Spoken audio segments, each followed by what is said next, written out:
All right, everyone. Just wanted to make a quick video here talking about the recent revelation from Facebook, aka Meta CEO Mark Zuckerberg, admitting on the Joe Rogan podcast that Facebook interfered in the 2020 election. Why isn't this a bigger story? Basically, while he was on the podcast, he said that the FBI came to Facebook, said, "Hey, there's going to be some uh, Russian misinformation coming out, and we want you guys to help us basically censor this information." So they did. And I guess more specifically, what they were talking about was the story pertaining to Hunter Biden's infamous laptop. Now, obviously, that's not disinformation. That was accurate information. It was accurate then. It's accurate now. Um,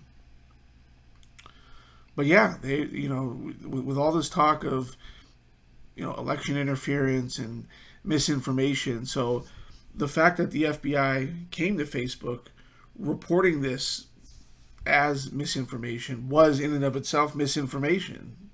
I mean, it's unbelievable. It's this should be the lead story of every newscast. This should be on the cover of every newspaper. It's not. It's out there. It's being talked about, but it's just kind of like whatever.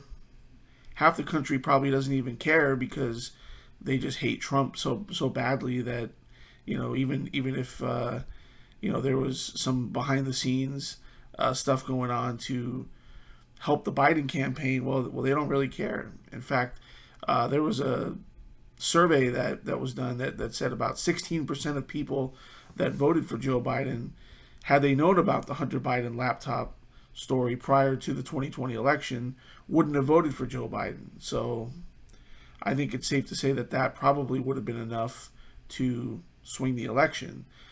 And this is just one instance of this. I mean, what other companies did the FBI go to? How much other information was censored? Now, in the case of Facebook, Zuckerberg says, well, we didn't outright censor it. We sort of, in a roundabout way, he says basically that the story was algorithmically demoted. So people were able to post about it, but the reach was limited. So you would be less likely to see somebody's post on that than other things they were posting. So it wasn't completely censored, but it was messed with. It was not organically allowed to grow into a massive story that it would have been at the time. Now I'm sure they went to Twitter. I'm sure they went to who knows, search engines, other companies, and obviously that had an effect on the election. So I just want to do my little part to boost this story and put it out there that this is not okay, and this is probably still happening, and it probably will happen as we get closer and closer to the midterms.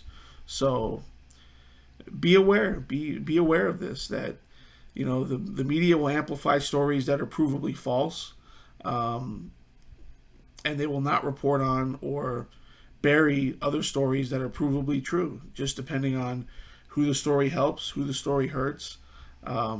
So that's something that we all need to be aware of. I mean, I know most of us, if you're watching this video, you probably already don't really trust the mainstream media, but this is just more gas on that fire. And if you are somebody who doesn't question what you're seeing, you definitely need to really start looking into who's behind these news companies and what incentive they do to help certain causes, help certain candidates, help certain parties, and hurt others. So let me know what you all think, and I'll see you on the next one.